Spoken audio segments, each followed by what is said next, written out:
మంచిది. దేవుని స్తుతిద్దాం, దేవుని స్తుతిద్దాం. దేవానికి స్తోత్రము, స్తోత్రము, స్తోత్రము, స్తోత్రము, స్తోత్రము, స్తోత్రము. మా మంచి కాపరి నీకే వందనాలు, వందనాలు, వందనాలు, వందనాలు, వందనాలు, వందనాలు, వందనాలు, వందనాలు. ఆకాశం మహాకాశం పట్టజాల తండ్రి నీకే కృతజ్ఞతాస్తుతులు, కృతజ్ఞతాస్తుతులు అంటూ దేవానికి స్తుతి, స్తుతి, స్తుతి, స్తుతి, స్తుతి, స్తుతి, స్తుతి, స్తుతి, స్తుతి, స్తుతి, స్తుతి, స్తుతి. దేవానికి స్తోత్రము, స్తోత్రము, స్తోత్రము, స్తోత్రము, స్తోత్రము, స్తోత్రము, స్తోత్రము, స్తోత్రము. నీవే కదా నా ఆరాధనా, నీవే కదా నా ఆరాధనా, ఆరాధనా, స్తుతి ఆరాధనా, ఆరాధనా, స్తుతి ఆరాధనా. నీవే కదా, నీవే కదా నా ఆరాధనా, ఆరాధనా, స్తుతి ఆరాధనా, ఆరాధనా, స్తుతి ఆరాధనా. యోధా స్తుతి గోత్రపు సింహమా యేసయ్యా, నా ఆత్మీయ ప్రగతిని స్వాధీనమా. నీవే కదా నా ఆరాధనా, నీవే కదా నా ఆరాధనా, స్తుతి ఆరాధనా, ఆరాధనా, స్తుతి ఆరాధనా. చప్పట్లు కొడతాం.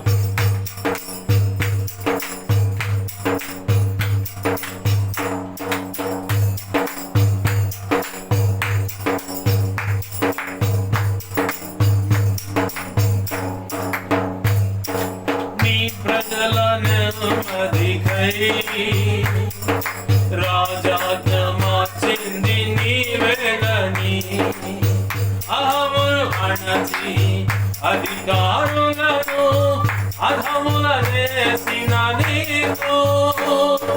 నీ ప్రజల నెమ్మదికై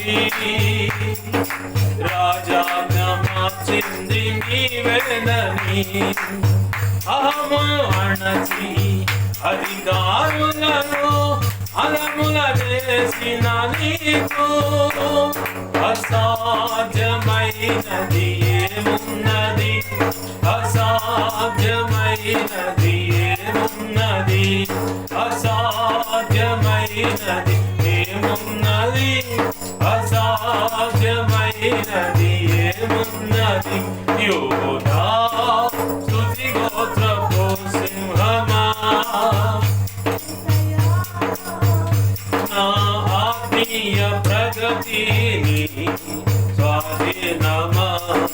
నీవే కదా నా ఆరాధనా, నీవే కదా నా ఆరాధనా, ఆరాధనా, స్తుతి ఆరాధనా, ఆరాధనా, స్తుతి ఆరాధనా.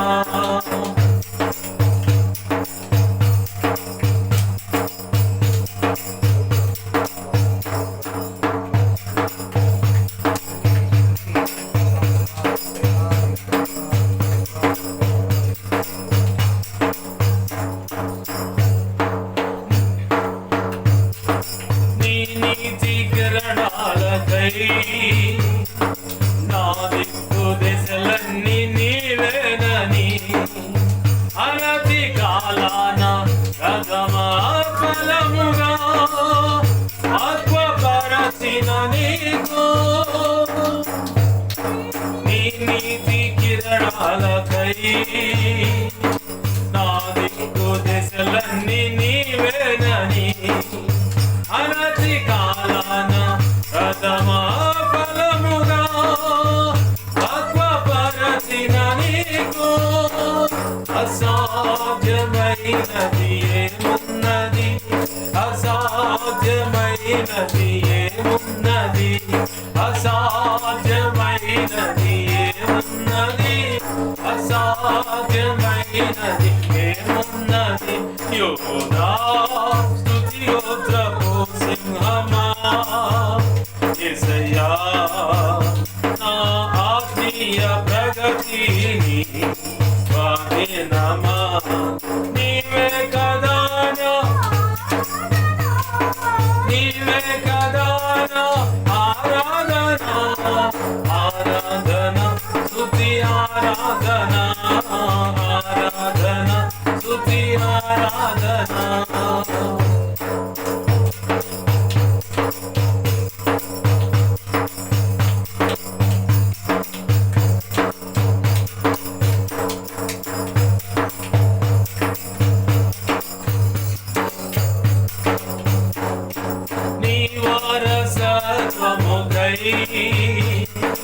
నా జయము కోరింది నీవేనని అత్యున్నతమైన సింహాసనమును నాకిచ్చుటకు నీకు నీ వారసత్వముకై నా జయము కోరింది నీవేనని అత్యున్నతమైన సింహాసనమును నాకిచ్చుటలో నీకు అసాధ్యమైనది ఏమున్నది అసాధ్యమైనది ఏమున్నది అసాధ్యమైనది ఏమున్నది అసాధ్యమైనది ఏమున్నది అసాధ్యమైనది ఏమున్నది అసాధ్యమైనది ఏమున్నది యోధా స్తుతి గోత్రపు సింహమా యేసయ్యా నా ఆత్మీయ ప్రగతిని స్వాధీనమా నీవే కదా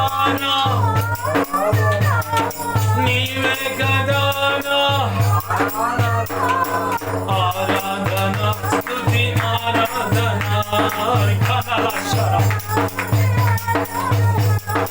ఆరాధన స్తుతి ఆరాధన ఆరాధన స్తుతి ఆరాధన ఆరాధన స్తుతి ఆరాధన ఆరాధన స్తుతి ఆరాధన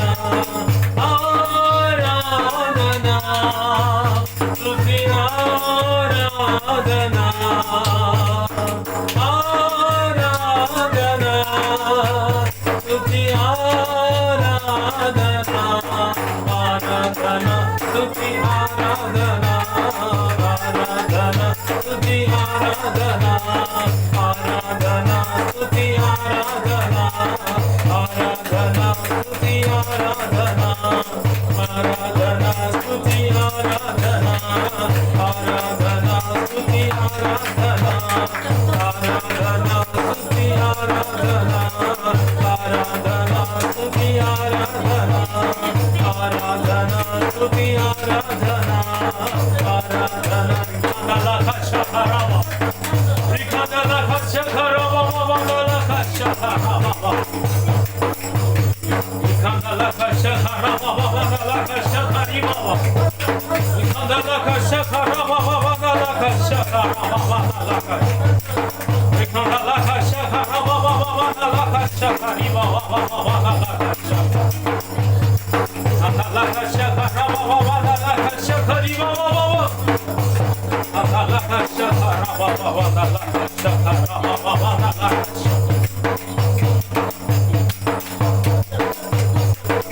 ఆరాధనా స్తుతి ఆరాధనా ఆరాధనా స్తుతి ఆరాధనా ఆరాధనా స్తుతి ఆరాధనా ఆరాధనా స్తుతి ఆరాధనా ఆరాధనా స్తుతి ఆరాధనా ఆరాధనా స్తుతి ఆరాధనా ఆరాధనా స్తుతి ఆరాధనా ఆరాధనా స్తుతి ఆరాధనా ఆరాధనా స్తుతి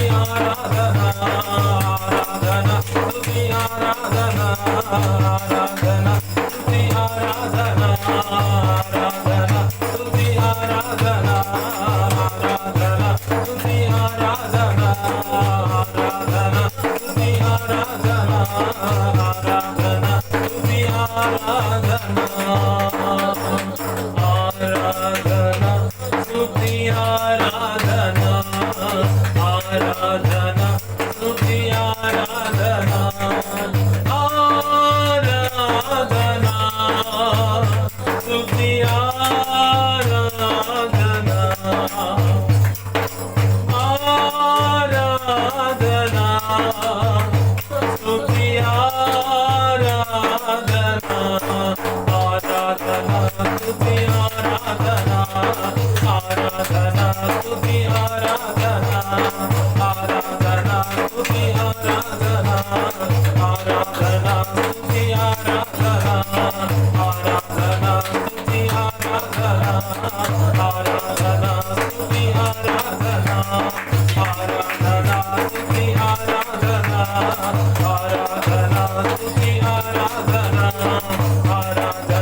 ప్రేమగల మా కన్న తండ్రి యేసయ్యా, నీకు వందనాలు, కృతజ్ఞతాస్తుతులు మా కన్న తండ్రి. నీ మహా ఉచిత కృప చొప్పున ఈ విధంగా నిన్ను ఆరాధించుకొనుటకు మాకు కృపనిచ్చినందుకు కృతజ్ఞతాస్తుతులు. ఎన్నిక లేని మా స్తుతి ఆరాధనకై మిగులు ఆసక్తితో అయా ఇదిగో తండ్రి, ఎవరు సమీపించరాని తేజస్సులో తండ్రి కుడి పార్శ్వమున ఆసీనుడై ఉండవలసిన నీవు నాతో మాతో మా అందరితో ఇదిగో తండ్రి ఉండి మా మధ్యలో నిలచి స్తుతి సింహాసనాసీనుడవై ఉండి ఈ విధముగా మాలో ఉండి ప్రభు మాతో ఉండి ఆరాధన జరిగించిన విధానాన్ని బట్టి కృతజ్ఞతాస్తుతులు. అయా పరిశుద్ధాత్మలోను అగ్నిలోను బాప్తిస్మ అనుభవంలోకి తెచ్చి అట్టి కృపను సంతృప్తిగా మేము అనుభవించేలా చేసి అయా ఇదిగో ఆత్మలో సంతృప్తి పొందేలాగా ప్రాణాత్మ దేహాలు నీ కృప చేత ఉల్లసించున్నట్లుగా అంతరంగ పురుషుడు బలమునుంది. క్రీస్తులో మేము బలవంతులమై ఈ లోకంలో నీ సాక్షులుగా బ్రతుకు నిమిత్తమై కావలసిన కృప సమృద్ధిగా దేవా మాపై కుమ్మరించినందుకు కృతజ్ఞతాస్తుతులు, మాకు అనుగ్రహించినందుకు కృతజ్ఞతాస్తుతులు. మా ప్రభువా, నా ప్రభువా, ఈ చిన్నపాటి ఆరాధన మీ పాదపద్మలు సమర్పిస్తున్నాం.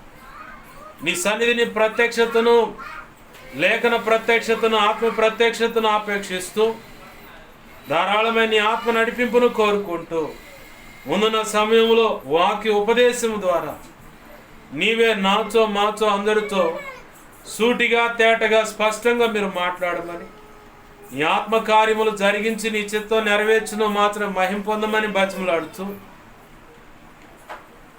ఈ ఆరాధన మీ పాదపద్మలు సమర్పిస్తూ మా ప్రియుడును మా రక్షకుడైన యేసయ్య ఉన్నతనంత శక్తిగల నామములోనే అడిగి వేడుకొని ప్రార్థించి సమస్తం పొందుకొని ఈ ఆరాధన మీ పాదపద్మలు సమర్పించి నిన్ను మహింపరుచుకుంటున్నాం మా తండ్రి.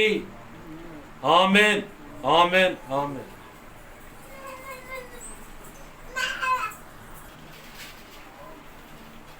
మంచిది, పరిశుద్ధ గ్రంథం తెరుద్దాం.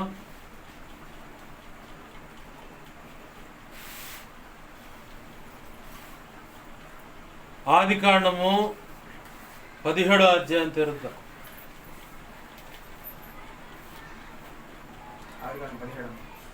ఆదికాండం 17వ అధ్యాయం.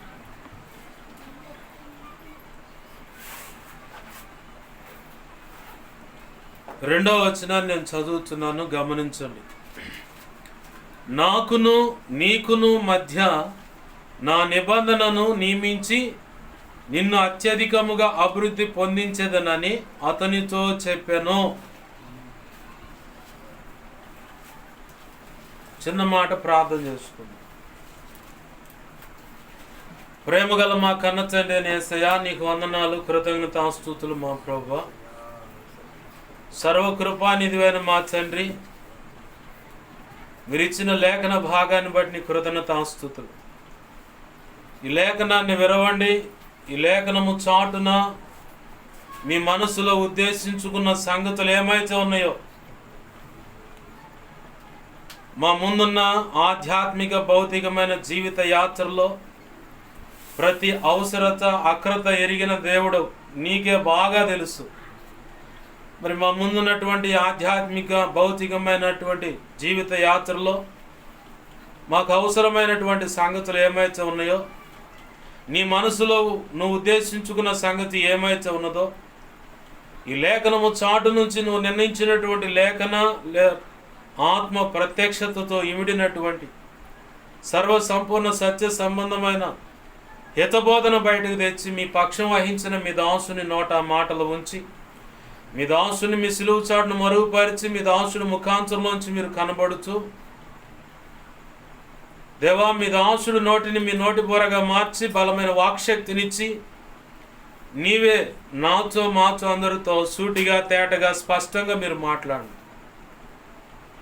మా అందరికీ నీ మాటలు వెలువడుతున్న తోడనే వినగలిగిన చెవును, గ్రహించగల మనస్సును, లోబడు హృదయాన్ని, వాక్యానుగుణంగా జీవించే కృపను, హృదయ సున్నతిని, దిద్దుబాటు మనస్సును, నేర్చుకునే శుభగుణ లక్షణమును, నిత్యత్వము చేరు పర్యాంతం వరకు నిత్యం నీ పాద సన్నిధిలో శిష్యరికము చేసే భాగ్యము మాకు అనుగ్రహించి, శిష్యులైన సేవక గణముగా తీర్చిదిద్ది,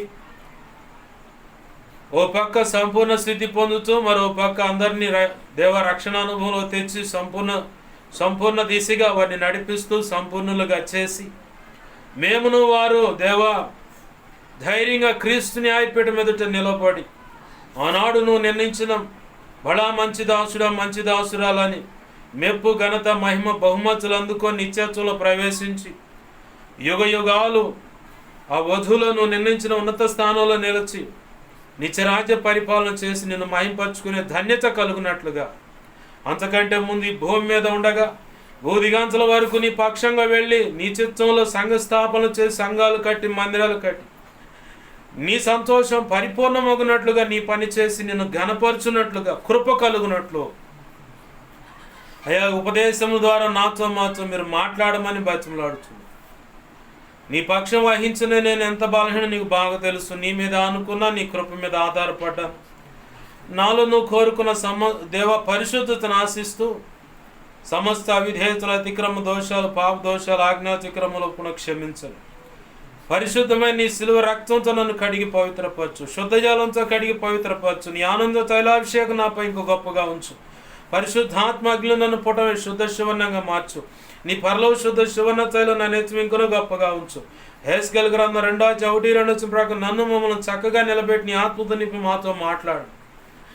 అయా కనికరించండి ప్రభా. మత్తయి 10:1 7-8-20 ప్రకారం, యెషయా 57:16 ప్రకారం, అపోస్తుల కార్యం 4:27-37 ప్రకారం నీ కృప నాకు దయచు.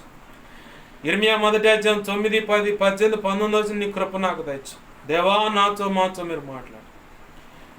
నీ ఉపదేశాన్ని అటగించాలని ప్రయత్నం చేస్తున్న దుష్టుడు లేదా వాడి దోతలు లేదా చీకటి అంధకార శక్తులు, ఈ లోకంలో చెప్పబడ్డ దేవి దేవతలు దేవుళ్ళు అనబడిన అయినా, ఒక కులానికి సంబంధించిన దేవి దేవతలు దేవుళ్ళు అనబడిన అయినా, కోట శక్తులని ఇలా నీ చిత్తానికి వ్యతిరేకంగా ఏవి ఎక్కడ ఎటు నుంచి ఎలా ప్రయత్నం చేస్తా ఉన్నాయి దాడి చేయడానికి, నీ పని జరగకుండా ఆపటానికి, వాటి ప్రభావం అంతటిని యేసునామములో నీవు నాకు ఇచ్చిన అధికారం చొప్పున నీ మహాపునరుద్ధాన శక్తి ద్వారా వాటి ప్రభావాన్ని వశీకరణ సంబంధించిన ఏమున్నావు సమస్తం బంధిస్తున్నాను. విసిరి ఇదిగో ప్రభు నిత్య నరకానికి విసిరి కొడుతున్నాను. అక్కడ ఇప్పుడే వాటి ప్రభావం యేసునాం లయమైపోనుగా పరిపూర్ణమైన విడుదల ప్రతి ఒక్కరికి ప్రకటిస్తున్నా ప్రభు. యేసునామములో ప్రతి ఒక్కరికి విడుదల కలుగునుగా. ఇటు బంధకాల చేత వెరిపించబడుతున్నారు, పీడించబడుతున్న, ప్రయోగించబడుతున్న ప్రతి ఒక్కరికి యేసునామములో ఇప్పుడే పరిపూర్ణమైన విడుదల కలుగునుగా. గొప్ప కార్యాలు జరిగించి నీ చిత్తం నెరవేర్చమని బతిమలాడుచు, నీ చిత్త ప్రకారం ఈ ప్రార్థనలో ఏకీపిస్తున్న బిడలున్న ఆ స్థలము, గ్రామం లేదా గృహం నా చుట్టూరు మా చుట్టూరు కూడా సిలువ రక్తపు కంచెనవి, రక్షణ కంచెనవి, అగ్ని కంచెనవి, అయ్యా నీ మహిమే కానీ జ్ఞాపకం చేయబడి సమస్తంపై ఆవరింపచ్చే నీ చేతి నీడలో యెషయా 57:16 దాచిపెట్టు. 34వ కీర్తన 7, 91వ కీర్తన 11, 12, 2 రాజులు 6:16 ప్రకారం ఈ దేవదూతల అగ్నిమటి రథముల సైన్ చుట్టూ కావలి ఉంచాయి. నీ కనుదృష్టి ముఖాన్ని తేజమని వెలుగు సన్నిధి కాని మాపై ప్రకాశింపచ్చే సర్వోన్నతుని శక్తి నన్ను మమ్మల్ని కమ్మేలాగా చేసి అయ్యా నీ మహిమ ఇక్కడి నుంచి ప్రభావం నలుదిక్కుల కేసులను ప్రభులు వెళ్ళేలా చేయతాను. జకర్యా గ్రంథం 2:5 ప్రకారం నీవే అగ్ని కంచెవే జ్ఞాపకం చేయబడి సమస్తం చుట్టూ నిలుచుండు. మేమున్న ఈ స్థలం ఈ కాలనీ దేవ పట్టణ రాష్ట్రం దేశాన్ని సేనాయి పర్వతంగా మార్చి స్తుతి సింహాసనాసుడు మార్చండి. మా అందరితో మాట్లాడమని బతిమలాడుచు లేఖనాన్ని బట్టి నీ కృతజ్ఞతాస్తుతులు చెల్లించి నిన్ను గొప్ప చేసుకుంటూ యేసు నామములోనే ప్రార్థించి సమస్తం పొందుకొని నిన్ను మహింపరుచుకుంటున్నాం మా తండ్రి. ఆమేన్, ఆమేన్, ఆమేన్. మంచిది. ప్రభునందు సమకూడిన మీ అందరికీ నా ఈ మాటలు వింటున్నా, ఇక ముందు వినబోతున్న వీడియో ద్వారా వినబోతున్నా ప్రతి ఒక్కరికి ప్రభు అయిన యేసుక్రీస్తు వారి పేరిట నా హృదయపూర్వకమైన వందనాలు. అందరికీ వందనాలు. చదువుకున్న లేఖన భాగంలో ఓ భక్తుడు కనపడుతూ ఉన్నాడు. ఎవరయ్యా ఆయన అంటే ఆబ్రాం. అంటే ఆయన ఇంకా ఆశీర్వదింపబడలా. దేవుని యొక్క పిలుపు అందుకున్నాడు. పిలుపులో కూడా తప్పటడుగులు పడితే తన్నులు కూడా పడ్డాయి. ఎక్కడ భాష గారు ఎవరిదే ఎక్కడ పడ్డాయి తన్నులు అని చెప్పంటే ఆదికాండం 11వ అధ్యాయంలో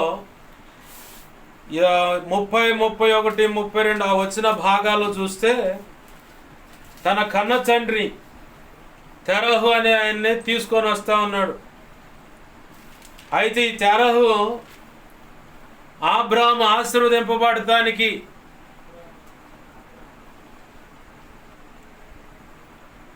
ఆదికాండం 17వ అధ్యాయం మొదటి వచనంలో ఏం రాస్తుంది చూడండి.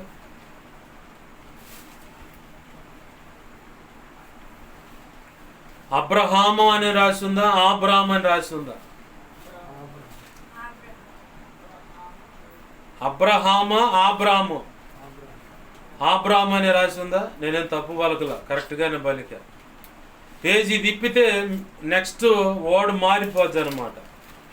18వ అధ్యాయానికి వచ్చేసరికి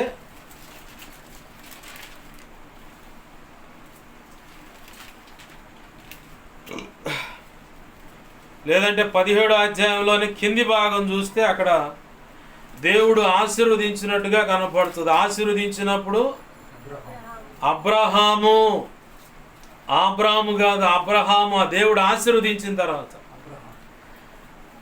శారాయి కాస్త సారాయి కాదు, శారాయి కాస్త శారాయింది.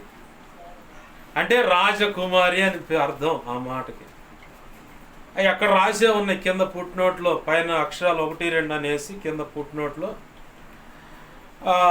ఆబ్రాముకు అర్థం ఏంటి, అబ్రహాం అనే మాటకు అర్థం ఏంటి అనేది రాశాడు అక్కడే. అయితే ఇప్పుడు మనం చదువుకుంటున్న లేఖన భాగం ఆ కాంతిలో కనపడుతున్న మాట ఏంటంటే ఆబ్రాము. ఆబ్రాము ఆశీర్వదింపబడక మునుపు సంగతి అన్నమాట. దేవుడు నీ జనమును నీ పద్ధతులన్నిటిని విడిచిపెట్టి నేను చూపించబోతున్న ఈ ప్రాంతానికి రాండు. ఆ మాట చెప్పగానే ఇక డౌట్ ఉంటుంది ఎవరికైనా. ముక్కు మొఖం తెలియనోడు మీ ఇంటికాడ వదిలిపెడతారు రామ్మ అంటే రాబ్బాయి అంటే పోతావు నువ్వు. ఈడేదో మొత్తానికి నన్ను మాయ చేయడానికి, ఆడపిల్ల అయితే నన్ను పాడు చేయడానికి ఎవడు మొత్తానికి స్కెచ్ చేశారని చెప్పని అనుకుంటాను. మగవాడైతే దుమ్ముకు తన్నే ఆడ పడేసి పోవడానికి ఎవడో మొత్తానికి కిరాయి ఇచ్చాడు అనుకుంటాను. అవునా కాదు? మరి ఇప్పుడు దేవాది దేవుడు ఆబ్రాముతో మాట్లాడుతూ ఉన్నాడు. నీ స్వజనుల యొక్క పద్ధతులను విడిచిపెట్టి నేను చూపించు దేశానికి గదులన్నాడు. అంతకుముందు ఆబ్రాము చేసిన పద్ధతులు ఏంటి? వాళ్ళ పూర్వీకులు లేదా పెద్దలు ఆచరిస్తున్నటువంటి భక్తి క్రమం. ఆ దేవి దేవతల బొమ్మలు అమ్ముకుంటా ఆ భక్తిలోనే మునిగి తేల్చా ఉన్నటువంటి వ్యక్తి ఆయన. కానీ దేవుడు అతన్ని దర్శించి మాట్లాడి తన విశ్వాసాన్ని బలపరిచి దేవుడే అబ్రాహాముతో స్నేహం చేసి చివరికి ఒక మాట ఇస్తే దాన్ని నమ్మేంతగా విశ్వాసములో తనకు వేళ్ళునేలాగా అంటే వేర్లు పారేలాగా. గతంలో పరిచయం చేశాను, మళ్ళీ ఇప్పుడు సందర్భం వచ్చింది కాబట్టి దాన్ని మీ ఎదుట పెడతా ఉన్నాను. దేవదారు వృక్షము ఇంచుమించు 100 అడుగులు పైచిలుకు ఉంటుంది. హైటు 100 అడుగుల హైట్ ఉంటుంది. అది భూమి పైకి ఎన్ని వందల అడుగులు అంటే ఎన్ని అడుగులు పైకి ఎదగాలనుకుంటుందో అన్ని అడుగులు ముందుగానే భూమి లోపలికి వేరు పారుద్దట. వేరు భూమిలోకి ఇంకా లోపలికి, ఒకవేళ ఎగ్జాంపుల్ చెప్తాను, 100 అడుగుల పైన ఉంది దేవదారు వృక్షం, అదే లోతు భూమి లోపలికి దాని తల్లి వేరు ఉంటుందట. పిల్ల వేరులేమో సముద్రము, నది లేదంటే నీటి ఊట ఎక్కడుందో అక్కడికి పాకి వెళ్ళిపోతాయంట, అక్కడ దాకా పారుతాయంట ఆ ఏళ్ళు. అందుకనే దేవదారు వృక్షానికి మంచి బలమైన ఇసురుగాలి వచ్చినా, తుఫాన్ లాంటిది తగిలినా అది విరిగి పడటం అనేది కష్టం. దాని జీవితంలోనే అది తెలియదు. ఇప్పుడు మనం రోడ్డు మీద మంచి గాలి తగిలిన అది చింతకాయ కొమ్మ, చింత చెట్టు కొమ్మ ససేమీర ఎరగదరా అంటారు, కానీ ఇది వేళ్ళతో సహా పెకిలించుకొని అయితే కింద పడుతుంది చూస్తున్నాం. మళ్ళీ స్కూల్లో అయితే ఈత మెల్ల తీసుకురాయని అంటారు. ఈత మెల్ల అయినా నారలాగా సాగుతూ కోట బొబ్బలు ఎగుస్తాయన్నమాట. అలాగనే ఒకడు ఏం చేస్తాడంటే పక్కనోడి మీద పగతో, మేము చదువుకున్న రోజుల్లో చింతకాయ మెల్ల తీసుకొని వస్తాడు, అది నార ఎరగదు, వంగిపోతూ ఉంటుంది, బెల్ట్ తిరిగి వచ్చినట్టు, వైర్ తిరిగి వచ్చినట్టు తిరిగి వస్తూ ఉంటుంది. కావాలని నరుక్కొని వచ్చి తెచ్చి టీచర్లకు ఇచ్చి మమ్మల్ని కొట్టించేవాడు. ఏది ఏ గ్రేడ్ స్టూడెంట్స్ అనమాట. ఇప్పుడు లెక్క చెబుతున్నా, అప్పుడులోనేమో బాగా చదివేవాళ్ళని అర్థం. వాళ్ళు తెచ్చి పెట్టేవాళ్ళు. మరి ఆ చెట్టే వరకు ఒక పెద్ద గాలి తగిలితే మొత్తం బీక్కొని పడుతుంది. కానీ దేవదారు వృక్షం ఆ సెక్షన్లో దానికి మంచి బలమైన గాలి వస్తే వంగిపోతుంది, మళ్ళీ ఆ గాలి పోగానే యథావిధిగా స్టడీ అయిపోతుంది. అంటే విశ్వాసానికి సాదృశ్యంగా చూపించబడుతున్న వృక్షం అది దేవదారు వృక్షం.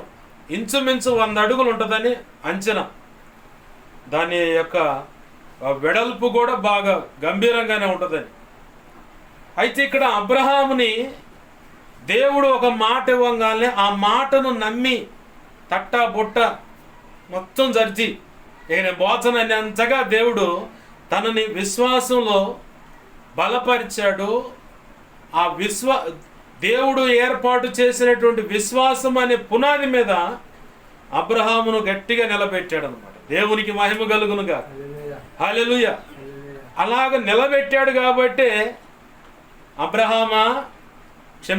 ఆబ్రామా ఏది ఇదిగో పలానా దేశానికి, నేను చూపించే దేశానికి పదాండు. అప్పటికి కూడా కేర్ ఆఫ్ అడ్రస్ తెలీదు, ఎక్కడికి వెళ్ళాలన్న సంగతి తెలీదు. ఈరోజు కూడా దేవుడు నీతో మాట్లాడుతున్నది ఏంటంటే, నేను నీ పట్ల ఒక గొప్ప ప్రణాళిక కలిగి ఉన్నా, నీ కుటుంబం పట్ల గొప్ప ప్రణాళిక కలిగి ఉన్నా, నీ బిడ్డల పట్ల గొప్ప ప్రణాళిక కలిగి ఉన్నా, నీ తర్వాత తరంకి కూడా ఒక గొప్ప ప్రణాళిక కలిగి ఉన్నా.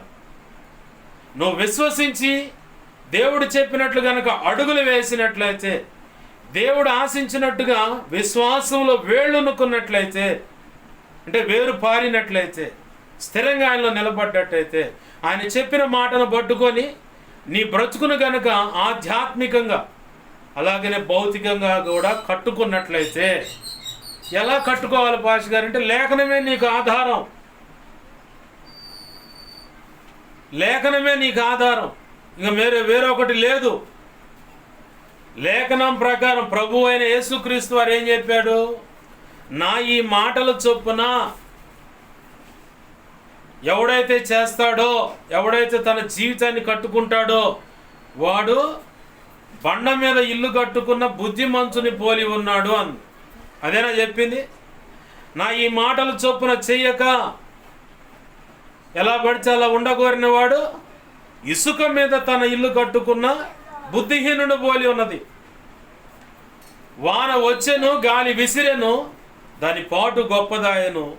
బండ మీద ఇల్లు కట్టుకున్న వాడే ఇల్లేమో కదిలాడుకున్నది, ఇసుక మీద కట్టుకున్న వాడి ఇల్లేమో వరదలో ఆ గాలి ఇసుడికి మొత్తం కుప్పకూలి కొట్టుకోపోయి. ప్రభు చెప్పిన సంగతి ఇది, యేసయ్య చెప్పిన మాటలు.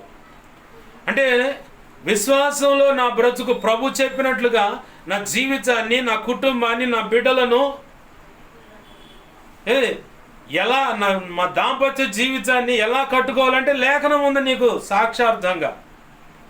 పరిశుద్ధ గ్రంథంలో ఏమైతే ప్రభు నీకు అందించాడో దాంట్లో ఉన్న మన పితరులు అంటే పూర్వీకులు, ఆ గ్రంథంలో రాయబడ్డవాళ్ళు తప్పటడుగులు వేసిన కాడ, పొరపాట్లు అడుగులు వేసిన కాడ అది నువ్వు తీసుకోవచ్చు. అలాగూ నేను పడిపోకూడదయ్యా, అలాగూ నేను చెడిపోకూడదయ్యా, అలాంటి బుద్ధిహీనమైన నిర్ణయాలు నేను తీసుకోకూడదయ్యా, అట్టి కృప నాకు ఇవ్వు ప్రభు. సరైన నిర్ణయం తీసుకోవడానికి కావాల్సిన జ్ఞానం నాకు ఇవ్వయ్యా. శ్రేష్ఠ భక్తులు ఎంతోమంది జాబితా ఉంది, వారికంటే ఇంకా గొప్పగా నేను భక్తి సాధన చేయాలయ్యా. ఇదిగో నీ ఎదుట నేను బలా మంచిదాసుడా అని చెప్పని నీ చేత మెప్పు పొందాలయ్యా. ఆ రీతిగా నా బ్రతుకును, నా జీవితాన్ని, నా హృదయాన్ని, నా కుటుంబాన్ని, మా దాంపత్య జీవితాన్ని, మా బిడ్డల భవిష్యత్తును అలాగా మేము నిర్మించుకోవాలి. అలాగన మా జీవితాలు, మా సమస్తం కట్టబడాలి. అందుకు కావలసిన కృపనివ్వయ్యా, జ్ఞానం ఇవ్వయ్యా అంటే ఖచ్చితంగా ఇస్తాడు ప్రభు. నీ కుటుంబాన్ని, నిన్ను ఆశీర్వదించాలని కోరుకుంటా ఉన్నాడు. ఎంతవరకు అంటే తరతరాలు. ఆమెన్, హల్లెలూయా. ఒక్క తరంతో పోయే ఇది కాదు, ప్రతి తరం కూడా దీవించాలని ప్రభు ఆశపడుతూ ఉన్నాడు. ఆశపడుతున్నాడు కాబట్టి ఎక్కడో విగ్రహారాధన చేసుకునేటువంటి అబ్రాహామును దేవుడు దర్శించటం ఏంది, విశ్వాసములో వేళ్ళునుకునేలాగా చేయటం ఏంటి. దేవుడు ఒక మాట చెప్పంగానే తట్టా పుట్ట పెట్టే బేడ అంటారు. బేడ అంటే డబ్బు. మొత్తం సర్దుకొని నాన్న ఇక పోతనా అంటాడు. యాడికిరా నువ్వు పోయేదంటే, యాడికేది నాన్న, దేవుడు నేను చూపించు దేశానికి పోమన్నాడు, అందుకే పోతున్నాడు. ఈరోజు కూడా భక్తి సాధన అంటే చాలామందికి వెర్రితనంగా ఉంటుంది. యెహోవా ఉత్తముడని రుచి చూసి తెలుసుకొనుడి అని చెప్పని లేఖనం సాక్ష్యం ఇస్తుంది. ఏడుందా మాట? ఏమో బైబుల్లోనే ఉంది. ఏడుందంటవేందంటవా? కాదు, యెహోవా ఉత్తముడని రుచి చూసి 34వ కీర్తనలో ఉన్నది ఆ మాట. 8వ వచనంలో మొదటి భాగం మాట. యెహోవా ఉత్తముడని రుచి చూసి తెలుసుకోండి. నువ్వేమో యేసయ్య లేదా యెహోవా రెండు ఒకటే. ఆయన ఉత్తముడని చెప్పి రుచి చూసి తెలుసుకున్నావు. ఆ రుచి, దాని మాధుర్యం ఏంటో నీకు అర్థమైపోయింది కాబట్టి ఏ పొద్దు దేవుడు, ప్రార్థన, వాక్యం ఇదే సెక్షన్లో నడుస్తూ ఉన్నావు. దేవుడు ఎక్కడికి వెళ్ళమంటే అక్కడికి వెళుతున్నావు. దేవుడు ఏ చేయమంటే చేయడానికి పూనుకుంటున్నావు. పొరపాటును కూడా పని చేయట్లేదు పాస్టర్ గారు మేము అంటావా? దేవుడు నీతో మాట్లాడినప్పుడు ఆ పని చేయడానికి నడుం బిగించు. దేవుడు పలానా చేయమన్నాడా, దానికి సరెండర్ అయిపో. ఇదిగో నువ్వు నా సేవ చేయాలన్నాడా, ఆ సేవకి నువ్వు లోబడిపో, ఆ మాటకు లోబడిపో. అట్ట కాదని నీ మెదడులో పుట్టిన ఆలోచనలు, మనసులో పుట్టిన, హృదయంలో పుట్టినటువంటి దేనికి పడితే దానికి గాలికి కదిలే రెల్లులాగా కదిలిపోయి దాన్ని బడి ఎడిపోయావుకో, అట్లా బడి వెళ్ళిపోయావు అనుకో, చివరికి నష్టపోయేది నువ్వే కానీ దేవుడు కాదు. మనకి ఎలా ఉంటుందంటే ఇప్పటికీ ఈ గంటలో ఇప్పుడు పబ్బం గడిస్తే చాలు, రేపు అనేది ఎవడు చూశాడండి? ఈ పూటకి ఇప్పుడు ఈ క్షణంలో నేను బ్రతుకుతానో లేదో నాకు తెలియదు. ఈ క్షణంలో నాకు పట్టడంత అన్నం దొరికితే చాలు, రేపుడు సంగతి ఎవరికి కావాలా? ఇటువంటి జ్ఞానంతో ఇలా చాలామంది వాళ్ళ జీవితాలు నడిపించుకుంటా ఉన్నారు. బాగా గుర్తుపెట్టుకోండి, దేవుడు భూత, వర్తమాన, భవిష్యత్ కాలాలంటే నిన్న, నేడు ఇక ముందు అన్నీ ఎరిగిన వాడై ఉండి ఏదైనా తోటలోకి ఆదామును ఆ తర్వాత అవ్వమును కూడా తెచ్చాడు. అన్నీ ఎరిగిన వాడై ఉండి అపవాది చేత వీరు మోసపరచబడతారని తెలిసి కూడా, అన్నీ తెలిసి కూడా, ఏది ఇన్ని వేల సంవత్సరాలకు నేను ఈ భూమి మీదకి రావాలి, వస్తే ఆ రోజు నా ప్రాణాన్ని పెట్టాలి, ఇంత చిత్రహింసలు పొందే అని చెప్పని సంగతి ఆయనకి తెలుసు. మరి ఇన్ని తెలిసినోడు అది జరగకుండా ఆపొచ్చు కంటే నీకు కొన్ని కండిషన్లు ఇచ్చాడు. ఆ చెట్టు యొక్క ఫలము తినొద్దు అని చెప్పని. ఇలా మనం తొంగి చూసుకుంటే ప్రభు ఫలాన్ని చేయొద్దు అంటే అదే చేస్తాం మనం ముందు. ఆ మధ్యకాలంలో ఒక యవనస్తుడు దైవజనుడి దగ్గరకు వచ్చి, పాస్టర్ గారు, ఏదైనా తోటలో ఆదాము అవ్వలో ఆ పండు తినకుండా చేయొచ్చుగా దేవుడు, ఎందుకని ఈ ప్రశ్నకు నాకు సమాధానం కావాలని వేధిస్తూ ఉన్నంట. ఒకరోజు ఉండి, అరే అబ్బాయి మా ఇంటికి రేపు సెకండ్ సాటర్డే కదా, ఇంటికి రా అన్నాడు. ఎందుకు అయ్యగారంటే, నువ్వు మా ఇంట్లో ఉంటే మేము బజారుకి పోయేస్తాం, ఈ లోపల నీకు చిన్న పని చెబుతాను రా అంటే, ఇక దైవజనుడి దగ్గర పని అంటే ఏముంది, ఆసక్తిగా పరిగెత్తి వస్తారమ్మ. రాగానే దైవజనుడు చెప్పాడు, మేము బజారుకి వెళ్ళి వస్తాం అమ్మగారు నేను, అయితే మేము బజారుకి వెళ్ళి వచ్చేంత వరకు ఇదిగో ఈ క్యారేజ్ మూత మాత్రం తీయొద్దు. అప్పట్లో పెద్ద పెద్ద ఏమంటారు వాటిని, టిఫిన్ అంటారు దాన్ని, పెద్దది అది, దానిపైన మూత ఉంటుంది, పెద్ద మూత, బాగా దిగిపోయే స్టీల్ మూత అనమాట. దానిలో అలా పెట్టేసి మేము తిరిగి వచ్చేంత, అరే ఇంట్లో ఏ వస్తువునైనా కదిలిచ్చు, నేనేమన్నా ఈ యొక్క టిఫిన్ ఈ క్యారేజీకి సంబంధించిన ఆ పై మూత మాత్రం తీసి చూడొద్దు, ఇదే కండిషను, మేము వెళ్ళొస్తా అంటే, ఓ అదెంత పని అయ్యగారు, మీరు వెళ్ళిరాపోండి, నీకెందుకు, కంటికి రెప్పలాగా టిఫిన్ కాల్చుకుంటాను, ఇంట్లో ఏ వస్తువును కదిలేనని చెప్పని కూర్చోండి. పోయారు, గంట అయింది, ఇసుగు పడుతుంది, 2 గంటలైంది, ఇసుగు పడుతుంది, 3 గంటలైంది, వీళ్ళు ఎంతసేపుడికి రావట్లేదని చెప్పని వీటిలో ఇక తెలియని ఒక ఆలోచన మొదలైంది. ఈ క్యారేజ్లో ఏముంది, ఆ క్యారేజ్ మూత తీసి చూడొచ్చు అన్నాడు, దాంట్లో ఏదో ఉంది మొత్తానికి, అదేదో నేను చూడాలని. 3 గంటలు అయిపోయి, 4 గంటలు అయిపోయి, 5 గంటలు అయిన తర్వాత ఈ 5 గంటల లోపల వీడు ఆ క్యారేజ్ మూత తీయటం అయింది. చూడబోయేసరికి దాంట్లో ఉన్న ఎలుక, అది కూడా చల్లది, ఆ ఎలుక అంతే బయటికి రావటం టంగమని దూకింది, ఇక ఇల్లు మొత్తం తిరగేస్తూ ఉంది. ఇప్పుడు పాస్టర్ గారు చెప్పిన మాట ఇతగాడికి గుర్తొచ్చింది, ఇల్లంతా నీ ఇష్టం, ఆ క్యారేజ్ మూత మాత్రం తీయొద్దు, తీసావా ఇక అంతే. సరే పాస్టర్ గారు అని చెప్పండగా ఇక పరువు కాపాడుకోవాలా, ఎట్ట చేయాలని చెప్పని ఇక ఎలకని తరవటం మొదలుపెట్టింది. అదే ఊరక దొరుకుద్దా, ఇల్లు మొత్తం తిరిగింది, అది ఎటుపోయి అడిపోయాడు, చివరికి ఇల్లు మొత్తం ఏదంటారు చూడు, ఇల్లు పీకి పందిరేసాడు అన్నట్టుగా, సూరు మీద ఉన్న తాటాకులు మొత్తం పీకి కుప్పేసినట్టుగా మొత్తం ఇల్లు మొత్తం గందరగోళం అయింది.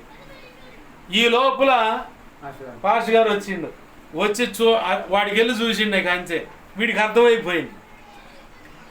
ఏదేని తోటలో ఆదామవ్వలు ఆ పండు తినొచ్చు అని చెప్పానంటే దేవుడే ఆపొచ్చు కదా అన్న ప్రశ్న ఉంది కదా, దానికి సమాధానం ఏంటంటే ఇక్కడ ముఖం పగిలే సమాధానం వచ్చింది. ఆహా, చెయ్యొద్దు అన్నది చేయటాన్ని బట్టే ఆ ఏదేను వనంలో ఆదామవ్వలు ఆజ్ఞ అతిక్రమనే పాపం అనే పొరపాట్లో పడ్డారు. ఈరోజు పాస్టర్ గారు నాకు ట్విస్ట్లో టెస్ట్ పెట్టాడు, చివరికి నేను కూడా ఫెయిల్ అయిపోయాను, ఇందుకేను కదా అని చెప్పాను. ఒకళ్ళు చెవి చేయనరు, ఆ అనుభవంలో పోతేనే దుమ్ము పడి సెకండ్ లైన్లోకి వచ్చా.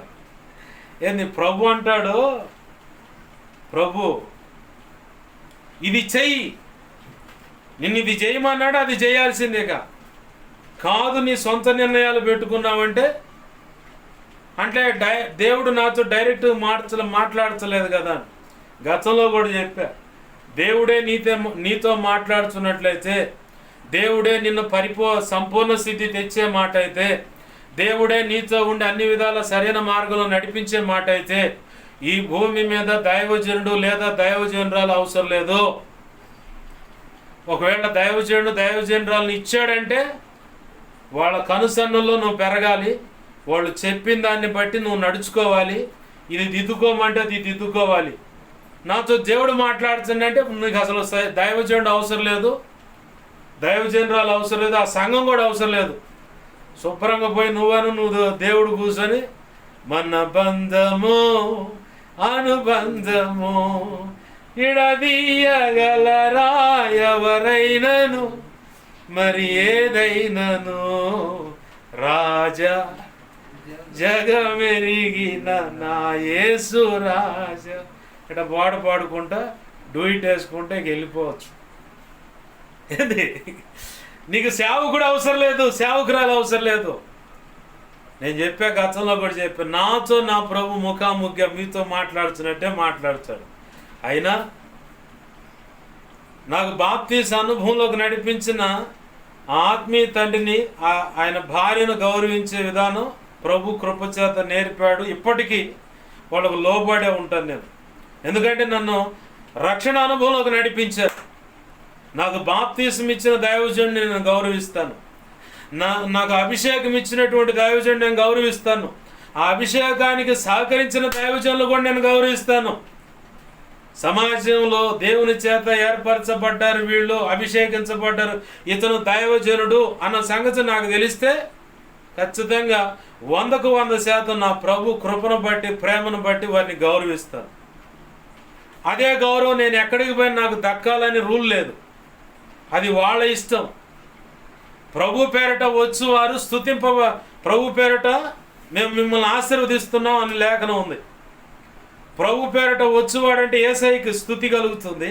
ప్రభు పేరట వస్తున్నాడంటే నువ్వు ఆ దైవజనుడు నువ్వు గౌరవించావంటే, ఆ దైవజనురాలు నువ్వు గౌరవించావంటే నీకు ఆశీర్వాదం. ఏందంట ఈయన అని చెప్పాను అనుకుంటే కీడు అనుభవించడం తప్ప రెండోది ఉండదు. ఎందుకంటే ఆయన తృణీకరిస్తున్నావు నువ్వు అంతేక. ఎవరిని? దేవుడిని. బెన్యామీను గోత్రికుడు గమలీయేలు పాదాల చెంత ధర్మశాస్త్ర సంబంధమైన చదువు నేర్చుకున్నవాడు. ధర్మశాస్త్రం ప్రకారము నేను అనింజుడను నీతిమంతుడు అన్నాడు. కానీ క్రీస్తు రక్తం కాడికి వచ్చేసరికి పాపులోకెల్లా ఘోరమైన పాపి, అసలు మొదటి పాపిని నేనేనయ్యా అండు. ఆ సౌలు కాస్త పౌలైన ఆయనతో ప్రారంభ దినాల్లో దేవుని బిడ్డలను చిత్రహింసలు పెడుతుంటే దేవుడు యేసు ప్రభు వారు దమస్కు మార్గంలో ఆ సౌలును దర్శిస్తే కళ్ళు మూతమైపడ్డాయి. అప్పుడు ఏమన్నాడు యేసయ్య అతనితో,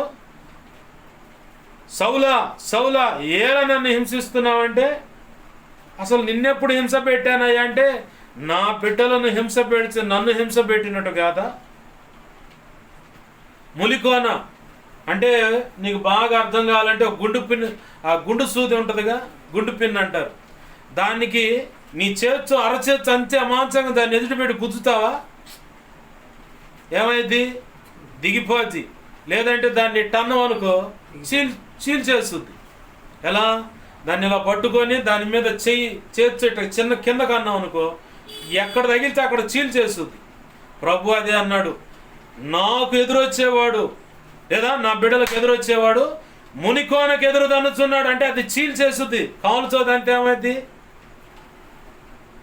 బంగాళదుంప కోసినట్టు ఇక చీలిపోద్ది అనమాట, అంత మెత్తగా చీలిపోద్ది. నాకెదురొస్తే ఇది పరిస్థితి, నా బిడ్డల జోలేస్తే ఇది పరిస్థితి అన్నాడు ఆడ. ఏమర్థమైంది? ఏమో నువ్వే చెబుతున్నావు మేమే అంటున్నావు అని చెప్పాను. బాగా గుర్తుపెట్టుకో, దేవుని బిడలో జోలేస్తే కీడనమాట. నువ్వు ఎందుకు ఈ మాట చెప్పాల్సి వచ్చిందంటే, ప్రభు ఆయన దేవుని పేరట వచ్చేటువంటి దేవుని బిడ్డలు నువ్వు గౌరవించావు అనుకో, నీకు గౌరవ మర్యాదలు దక్కుతాయి. కాదని వ్యతిరేకంగా వచ్చావనుకో అదే టైపులో నీకు కోటింగ్ ఉంటుంది అన్నమాట. ఒకవేళ ఎవరైనా నీ మీద కానీ నీ కుటుంబీకుల మీద కానీ వ్యతిరేకంగా ఉండి లేదంటే రంకెలేస్తున్నా, వ్యతిరేకంగా తెలియకుండా కుట్ర పంచుతూ ఉంటారు కొంతమంది. రహస్యం అంతరంగమేమో కఠినంతోనూ దేవునికి వ్యతిరేకంగాను వాతవేయబడ మనస్సాక్షి కలిగి భ్రష్ట మనస్సుతో దేవునికి నచ్చనటువంటి పనులతో నింపబడి ఉండి పైకి మాత్రం ప్రేమను కనబరుస్తూ ఉంటారు. అసలు ఎంత అంటే నేను చూశాను కొంతమందిని, వాళ్ళ గుండెను నాకు తీసి పౌలు అంటాడు అవసరమైతే వాళ్ళు 2 కళ్ళు పీకి నాకు పెట్టాలన్నంత ప్రేమ కలిగి ఉన్నారు వాళ్ళు అంటాడు. అట్టనే ఇప్పుడు ఇవాళ నేను చాలామందిని చూస్తున్న నాకు గుండె బాగోలేదు అనుకో, ఒకవేళ అనుకుందాం గుండె బాగోకపోతే పాస్టర్ గారు అని చెప్పని వాళ్ళ గుండె తీసి మరి నాకు పెట్టండి అని చెప్పని అంత టైప్ అయింది. అంత ప్రేమను చూస్తున్నాను. అంతకంటే భయంకరమైన దుర్మార్గత, కక్ష, పగ, ప్రతీకారాలు, అంత క్రూరత్వంగా చంపాలని పగ పెట్టుకున్న వాళ్ళని కూడా నేను చూశాను. నేను అదే అంటాను, నా ఎదుటిన్న వ్యక్తుల యొక్క మనస్సు, వాళ్ళ తలంపులు, ఊహల ఆలోచనలు ఎలా ఉంటాయో నాకు బాగా అర్థమైంది. ఎందుకంటే నా ప్రభు వాళ్ళు ఎటువంటి ఆలోచన కలిగి వస్తున్నారో ముందుగానే చెబుతాడు. నాకు అర్థం కాకపోతే దేవుణ్ణి అడుగుతా, వెంటనే నాకు అంత వాళ్ళు ఫుల్ బయోడేటా మొత్తం వస్తుంది. వాళ్ళకు కూడా తెలియదు ఆ సంగతి. ఏది ఫుల్ బయోడేటా నా చేతికి వచ్చుద్ది. దాన్ని బట్టి ఎప్పుడు ఎంత వాటికి ఉండాలి, ఎట్లా మాట్లాడాలి, ఎలా స్టెప్ తీసుకోవాలి, ఎలా అడుగులు వేయాలన్న సంగతి ప్రభు యొక్క మహా ఉచిత కృపను బట్టి నాకు 100కు 100% బాగా తెలుసు. అయినా నాకేమీ తెలియదు, అసలు ఏమీ తెలియదు. నేను ఎప్పుడు కూడా నీ సంగతి ఏమి తెలుసుకోలేదు అన్నట్టుగానే ఉంటా. మరి నువ్వు అంత నటనతో వస్తున్నప్పుడు మరి నేను ఇంకే రకంగా ఉండాలా? దేవుని యొక్క కృప పొంది పరిశుద్ధాత్మే పౌరం వలె నా మీదకు వచ్చిన సందర్భం, అది వచ్చి గుండెల్లో ఉన్నటువంటి సందర్భం మరి ఆయన కలిగి ఉన్నా నేను. మరి నువ్వు నా ముందు భరతనాట్యాలు, డిస్కో డెక్కులు, కూచిపూడి, పాస్టర్ గారు ఈ స్టెప్ నచ్చిందా, పాస్టర్ గారు ఇట్టేయాలి అట్టేయాలంటే ఎట్ట కుదురుద్ది? కుదరవు. ఎందుకంటే ప్రభు లీడ్ చేస్తున్నాడు. దేవునికి మహిమ కలుగును గాక. హల్లెలూయా. ఎలీషా అంటాడు, ఇజ్రాయేలీల ప్రజల మీదకి శత్రుత్వం బన్ని అవతల రాజులు, శత్రువైన రాజులు పన్నాగం బన్ని రహస్యంగా ఉండి మాట్లాడుకుంటుంటే ఈడ ఎలీషా రాజు చెబుతున్నాడు, ఇప్పుడు ఈ సమయంలో అటు పోమాక వాళ్ళు ఇలాంటి పన్నాగం కలిగి ఉన్నారు. ఆ రాజుకు డౌట్ పుట్టింది, అరే మన కాను చెవుడో పోయి సమాచారం అందిస్తున్నాడు రా అని. అక్కడ ఉండి ఒకడు విసిగిపోయి, ఊరుకో రాజా, ఇక్కడ ఎవరు ఆ సమాచారం అందించరు, ఏడు నుంచి ఎవడైనా అడగపోతే ఊరికే వదిలిపెట్టమని చంపేస్తారు. ఎవడు అందిస్తాడు ప్రాణాలకు తెగించి? నీకు ఆ సంగతి తెలిస్తే నువ్వు చంపుచు, వాళ్ళకి తెలిస్తే తెలిసిన తర్వాత అంతా తీసుకొనైనా వాళ్ళు చంపేస్తారు. అటుపోయి ముందుకోయి వెనక నొయ్యి అన్నట్టుగా ఇదే పరిస్థితిలో ఎవడైనా పోతే. కాబట్టి ఎవరు ఏం చెప్పట్లేదు. అయితే అక్కడ దైవజనుడు ఉన్నాడు, ప్రవక్త ఉన్నాడు. దేవునికి మహిమ కలుగును గాక. హల్లెలూయా. రహస్యం అంది ఇక్కడ నువ్వు మాట్లాడుకుంటున్న మాటలు, ఆ మాటలన్నీ తీసుకెళ్ళి ఆ రాజుకు చెబుతున్నాడు. ఆ చెప్పిన దాన్ని బట్టి దేవుడు చూడే ఉండి వాళ్ళని తప్పిస్తా ఉన్నాడు తప్ప ఇంకా వేరేది లేదండి. ఈ మాట ఎందుకు కోట్ చేయాల్సి వస్తుందంటే దైవజనులకి అన్ని సంగతులు తెలుసు. విశ్వాసులు ఏడాడో ఇటువంటి ఆలోచనలు అంటే ఎలా వెళ్తూ వస్తున్నారు ఇవన్నీ తెలుసు. కానీ ఏం తెలియనట్టు మౌనంగా ఉంటాడు. ఎందుకంటే తెలిసిన దాన్ని బట్టి కన్నీరు విడిచి, ప్రభువా వాళ్ళు సరైన మార్గంలో లేరు, క్షమించి సరిగ్గా పట్టుకురా అని చెప్పని ప్రార్థన చేయగలుగుతాడు. కానీ నువ్వు నోరు తెలిసి మాట్లాడినంత కటువుగా ఒక మాట చెప్పాలంటే డైరెక్ట్గా అమ్మ బూతులు తిట్టినట్టుగా సేవకుడు మాట్లాడితే ఏమంటారు మీరు? ఎగ్జాంపుల్ అనుకుందాం, ఏమంటారు? సేవకుడు అంట, ఆ నోరు చూడు, అమ్మో భయంకరం, ఈడెట్ట సేవకుడు అండి, లేదంటే సేవకురాలు ఇదెట్ట సేవకురాలండి, సన్నాసిది సన్నాసుడు అని చెప్పని ఎట్నే తిడతారా లేదా? తిట్టకపోయిన మనుషులేని అనుకుంటారు. మరి మేము ఏమన్నా అనగలుగుతాం? ఏమంటానికి లేదు, ప్రభువు చెప్పుకోవడమే.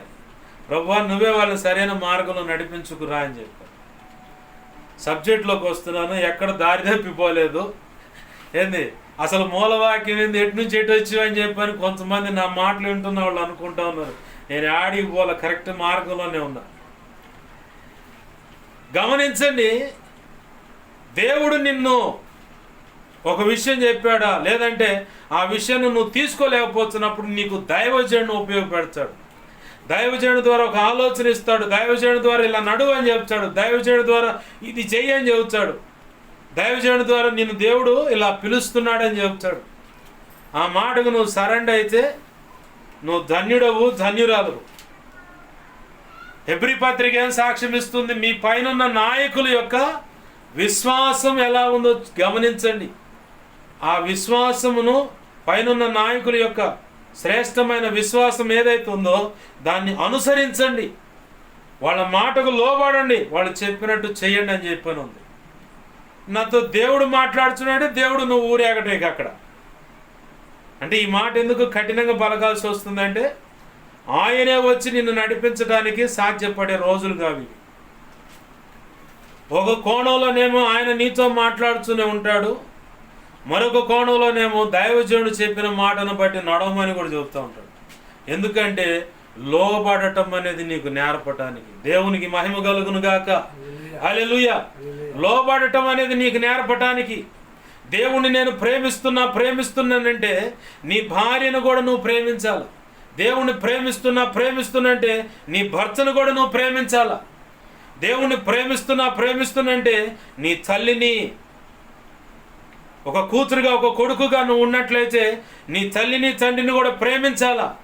వాళ్ళని కటువుగా ద్వేషిస్తున్నావా, ఖచ్చితంగా దేవుణ్ణి కూడా, దేవుని ప్రేమ నీలో లేదని లేఖనం సాక్ష్యం ఇస్తుంది. లేదు నీ సహోదరుని కఠినంగా ద్వేషిస్తున్నావా, నేను దేవుణ్ణి ప్రేమిస్తున్నాని ఎంత బూటకం అంటుంది లేఖనం. నీ కళ్ళ ముందున్న నీ సహోదరుని నువ్వు ప్రేమించలేకపోతే, నీ కళ్ళ ముందు నీకు ఇచ్చినటువంటి తల్లిని తండ్రిని భర్తను భార్యను నువ్వు ప్రేమించలేకపోతే, నేను దేవుణ్ణి ప్రేమిస్తున్నంటే ఎక్కడి నుంచి వస్తుంది ఆ ప్రేమ? అది అంత కపటం, అవసరానికి వాడుకొని వదిలేయటం. వదిలేయటమే. అవసరం ఉంది కాబట్టి ఆ టయానికి ప్రేమ, అవసరం తీరిపోయిన తర్వాత మంచి కంపెనీ రాళ్ళు తీసుకొని వేస్తూ ఉంటాం. నేను దేవుణ్ణి ప్రేమిస్తున్నానంటే మొదటిగా నీ కళ్ళెదుడు కనపడుతున్న వ్యక్తులను నువ్వు ప్రేమిస్తావు. నీ కళ్ళ ముందు నేను దేవుని ప్రేమిస్తున్నా అంటే నీ తల్లిని ప్రేమిస్తావు, తండ్రిని ప్రేమిస్తావు, నీ కడుపును పుట్టిన బిడ్డలను ప్రేమిస్తావు, ఒక పిల్లలుగా ఉన్నడితే నీ తల్లిదండ్రులు ప్రేమిస్తావు, దైవజనుని ప్రేమిస్తావు, దైవజనురాలను ప్రేమిస్తావు. అయ్యా వాళ్ళు కటువుగా ఉంటున్నారంటే నువ్వు ప్రేమించు చాలు అంతే. నువ్వు ప్రేమను పంచు, ఆ ప్రేమ ద్వారానే ఏదైనా సాధ్యపడుతుంది దేవుని కృపలో. ఆమేన్. హల్లెలూయా. నువ్వు ప్రేమిస్తున్నానంటే ముందు దేవుడి మాటకు లోబడంటే దైవజనుడు నీకు ఇచ్చాడు. దైవజనుడి మాటకు లోబడటం అనేది నేర్పటానికే. దేవుణ్ణి నేను ప్రేమిస్తున్నానంటే నీ కళ్ళెదుచుకున్న వాళ్ళని ప్రేమించు ముందు. అక్కడే కనపడుతుంది నీ ప్రేమ, నీ ఆ ప్రేమలో కొలత ఎంత అన్నది అర్థమైపోద్ది. అవి ఏమి కాకుండా నేను ప్రేమిస్తున్నా అంటే ఆపు నీ నటన అంటాడు ప్రభు. వేషనైనా క్షమిస్తాను కానీ వేషధారిని నేను క్షమించను. నేను వేషధారణ బ్రతుకు మనకు వద్దు. అసలు అబ్రాహాముతో దేవుడు మాట్లాడాడు, ఆ మాటను పట్టుకొని కదిలి వస్తుంటే తెరహు అనే తండ్రి కూడా ఆపాడు. అయ్యా రే, మమ్మల్ని వదిలిపెట్టిపోచేట్రా, మేము కూడా వచ్చాం నీతో పాటు, అదయ్యా వచ్చాం అని చెప్పని ఆయన కూడా కదిలిచ్చిండు. వచ్చేవాడు ఈ నడిచే వ్యక్తిని సరిగా నడవని. ఇట్లా ఈ రోజులో భక్తి సాధన చేయాలంటే చాలామంది అడ్డుబాటలు అయిపోతూ ఉన్నారు. తల్లి రూపేణో, తండ్రి రూపేణో, ఇంట్లో పెద్దల రూపేణో, లేదంటే దైవజనుడు రూపేణో, దైవజనురాలు రూపేణో, లేదంటే సంఘంలో ఉన్నటువంటి సభ్యుల రూపేణో భక్తి సాధన రోషంగా చేద్దామంటే వీళ్ళు అడ్డుపడుతూ ఉంటారు. మరొక కోణమేమో శరీరేచ్ఛలు, ధనాపేక్ష, నా గురించి గొప్పగా చెప్పుకోవాలి, ఈ దరిద్రం పట్టిందంటే ఇక ఎప్పటికీ ఆ వ్యక్తి, ఆమె కానీ అతను కానీ భక్తి సాధన చేసి దేవుణ్ణి మెప్పించటం అనేది చాలా కష్టం. ఒక లెక్కలో చెప్పాలంటే అది అసాధ్యం. వీటిని ఇదిలించుకోవాలి, దేవుని పాదాలు గట్టిగా పట్టుకోవాలి. అప్పుడే ఈ అడ్డుబండలు అవుతా ఉన్నాయి. ఇప్పుడు తెరహ అని ఆయన కూడా అడ్డుబండ అయిపోయాడు. దేవుడు చూశాడు చూశాడు చూశాడు, తెరహు ఇక వచ్చే అన్నాడు. కాడికి పక్కూరికి కాదు, డైరెక్ట్గా టికెట్ చింపేశాడు తెరహుకి.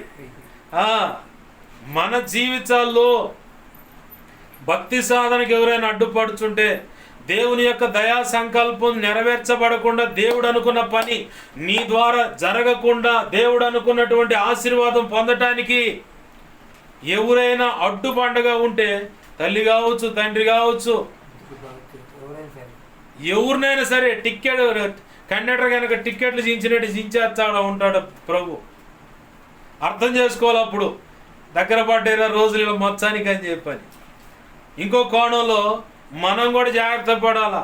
వాళ్ళకైతే టికెట్ చించాను అంటున్నాడు, నన్ను కూడా ఖచ్చితంగా ఆయన మాటకు లోపడకపోతే నాకు కూడా టికెట్ కన్ఫామ్ అని కూడా గుర్తుపెట్టుకోవాలి. నాకు కూడా ఆ టికెట్ కన్ఫామ్ అని చెప్పని గుర్తుపెట్టుకోవాలి. ఆ గ్రహింపు లేకపోతే వాళ్ళకి జరిగిందని మనం భుజాలు ఎగరేసామనుకో, అట్నా అని చెప్పని మన దగ్గరకు వచ్చాడు ఆయన. మన దగ్గరకు వచ్చి నీ సంగతి ఏందండి, అప్పుడు డొక్క బహులుద్ది అనమాట. దేవునికి మహిమ కలుగును గాక. హల్లెలూయా. అబ్రాహాముతో దేవుడు మాట్లాడిన దాని కదిలినప్పుడు మార్గం మధ్యలో తెరహు అడ్డు వస్తే ఆ తెరహును అడ్డు తీసేశాడు. ఈ తెరహు లాంటి దేవునికి నచ్చినటువంటి అవిధేయతలు, ఆజ్ఞాతిక్రమాలు ఏమన్నా మన జీవితాల్లో అడ్డుగా ఉంటే ఖచ్చితంగా దరివేస్తాడు. దరివేసి సరిగ్గా లైన్లో పెట్టుకుంటాడు. ఎలా అంటే శ్రమలు అనే కొలిమిలో, ఇప్పుడు ఒక ఇనుముకు తుప్పు పట్టిందనుకో, సుత్తి దెబ్బలు పడితే కాస్త తుప్పు రాలిపోతే అక్కడక్కడ చొట్టలు కనపడతాయి ఆ ఇనుము మీద. అదే ఇనుమును తుప్పు రాలపకుండా తీసుకెళ్ళి కొలిమిలో పెడితే బాగా ఎర్ర గాలిన తర్వాత తీసుకొచ్చి లైన్లో పెట్టి సుత్తితీగ బాదుతూ ఉంటారనమాట. మలాడు తీసుకొని బాదుతూ ఉంటే ఈ కమ్మరివాడు అతను ఎలాంటి డిజైన్ చేయాలనుకున్నాడో అతను చేతులు తన మైండ్లో ఉన్నటువంటి ఆలోచన ప్రకారం దాన్ని హీట్ చేస్తూ ఉంటాడు, దెబ్బలు పడుతూ ఉంటే మెల్ట్ చేస్తూ ఉంటాడు. అవునా? ఏది అలాగనే దేవుడు ఏం చెప్పాడో వాటికి అడ్డుగా బండలుగా బలహీనతలు ఉన్న ఏమున్నా సరే నీకు దరివేసే వాటిని నీకు నువ్వే ఎదిరించుకొని పక్కకు వచ్చేలాగా చేసి ప్రభు అనుకున్నటువంటి శ్రేష్టమైన పాత్రగా ఆయన నిన్ను నన్ను మనలందరినీ కడతాడు. ఆమేన్. హల్లెలూయా. హల్లెలూయా. ఇక్కడ తెరహు విషయంలో కూడా అదే పని చేశాడు ప్రభు. ఆ తర్వాత దేవుడు మాట్లాడటం 12వ అధ్యాయంలో చూస్తే దేవుడు అక్కడ మాట్లాడుతాడు, ఇదిగో నిన్ను ఆశీర్వదించేవాళ్ళు నేను ఆశీర్వదిస్తా, నిన్ను దూషించేవాళ్ళు నేను శపిస్తాను, నీ సంతానము ఆకాశ నక్షత్రాల వలె భూమి మీద ఉన్నటువంటి ఇసుక రేణువుల వలె ఉంటుంది, ఇదిగో ఇలా ఇలా అని చెప్పని ప్రభు మాట్లాడాడు. బాగానే ఉంది. అంతటితో అయిపోయిందా? ఇక గదిలాడు. వస్తా ఉంటే 15వ అధ్యాయం కాడికి రాగానే అబ్రాహాములో అల్ప విశ్వాసం అనేది గూడు కట్టుకుంది. దేవుడు నీకు ఇస్తానన్నది ఖచ్చితంగా ఇస్తాడు. అది ఎంత కఠినమైనదైనా సరే దేవుడు ఇస్తానన్న మాటకి నీ ఎదుట ఎటువంటి ప్రతికూలమైన పరిస్థితులున్నా, ఎవరైనా రంకెలేసే వారం ఉన్నా, రంకెలేస్తూ ఉంటారు కొంతమంది, పోయి మిడియాలంగా పెట్టుకున్నట్టు అనమాట. చేతులారా అత్త తెలుగులో చెప్పాలంటే చితికి మంట పెట్టుకున్నట్టు. ఏంటది? వాళ్ళ చితికి వాళ్ళే మంట ఏర్పాటు చేసుకున్నట్టు అనమాట. చితి అంటే శ్మశాన వాటికలో కట్టెలు పేర్చి దాని మీద దేశంపై బాడీ పెడతారు, దాన్నే చితి అంటారు. వాడు చితికి వాడే నిప్పు పెట్టుకునే వ్యవహారం అన్నమాట. ఆడకూతురు కావచ్చు, మగవాడైనా లేదా మగవాళ్ళైనా ఆడవాళ్ళైనా ఎవరైనా సరే ఎదురు వస్తున్నారంటే ఇక వాళ్ళు ఖచ్చితంగా మూడినట్టే. దేవుని యొక్క ప్రణాళిక. ఆ ప్రణాళికకి ఎవరు అడ్డొచ్చినా సరే ఆ సమస్య ఏదైనా ఉన్నా ఆ సమస్య నుంచి పరిష్కారం చూపిస్తాడు ఖచ్చితంగా దేవుడు. దిగులు పడాల్సిన పని లేదు.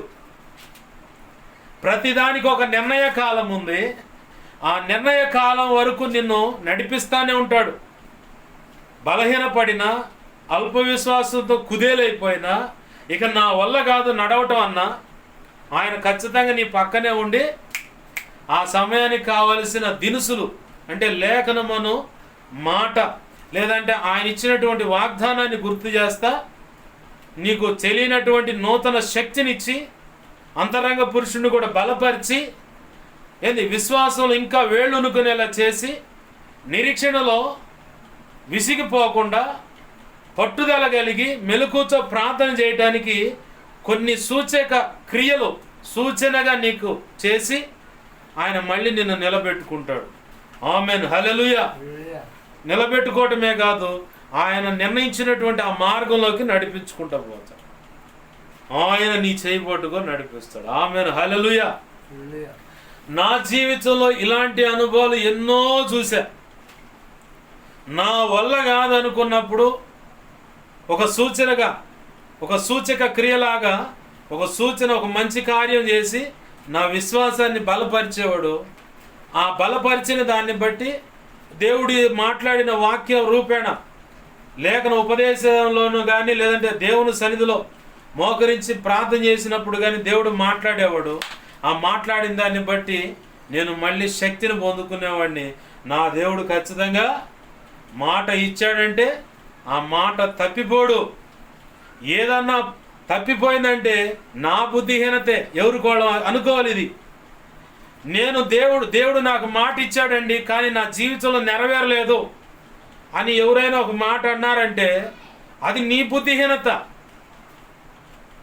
దేవుడు చెప్పినట్లు అడుగులు వేయకపోవటం నీ నిర్లక్ష్యం.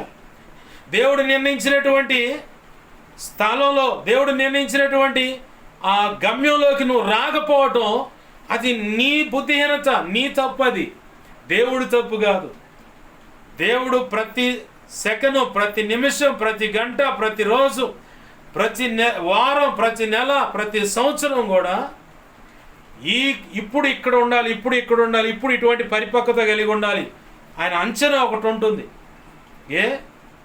నువ్వు నీ కడుపును పుట్టిన బిడ్డలు 5వ సంవత్సరం రాగానే వెంటనే స్కూల్ బ్యాగ్ ఇచ్చి మరి వాడిని అక్షరం ముక్క రాదు, వేల రూపాయలు వాడి విషయంలో వెంచి ₹1,000 ఆ అమ్మాయి విషయంలో కానీ అబ్బాయి విషయంలో కానీ ₹1,000 ఖర్చు పెడతా వాడిని బడికి పంపిస్తున్నావు. ఎందుకు?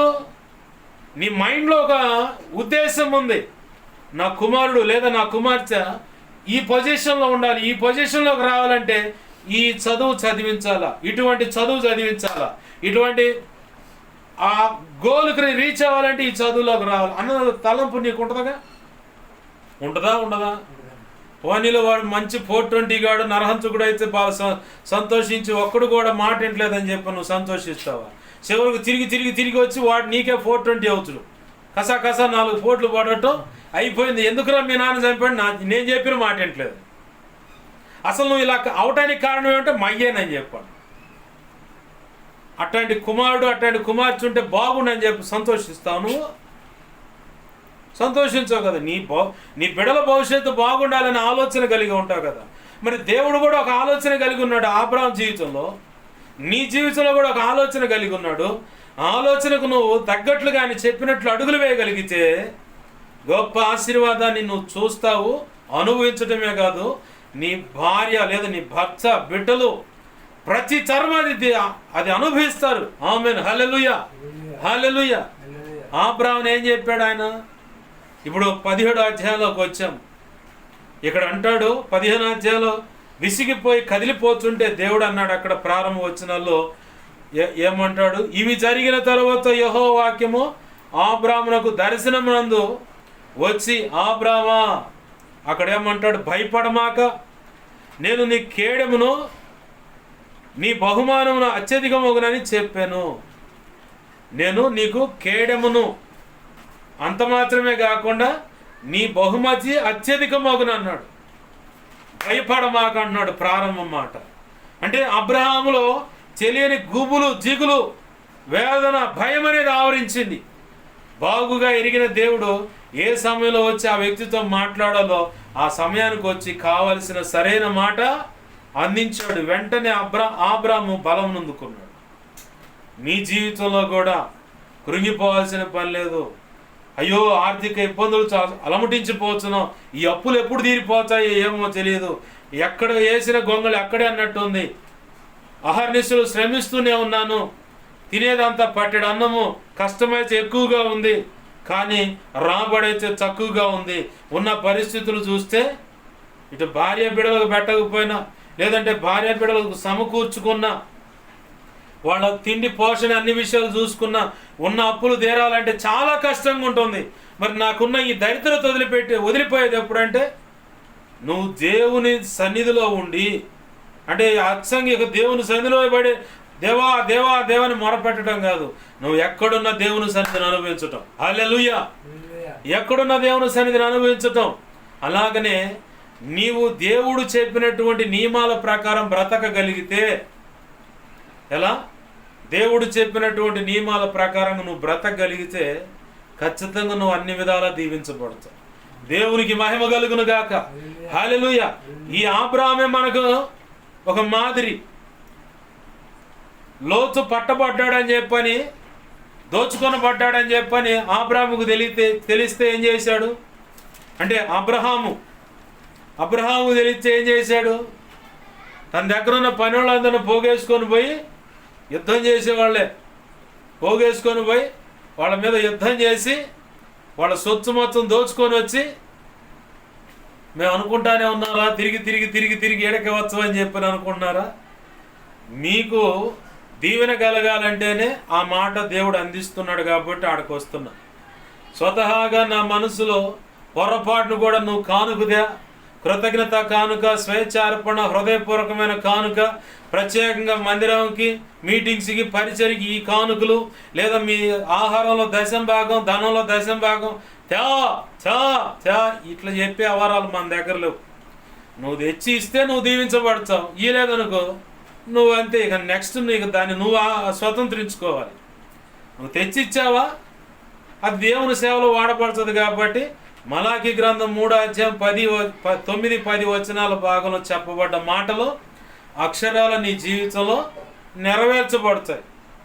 నాకు ఇచ్చి నన్ను శోధించండి, ఆకాశపు వాకిళ్ళు తెరచి పట్టజాలంత దీవెన వర్షాన్ని మీకు అనుగ్రహిస్తానని అక్కడ రాసింది.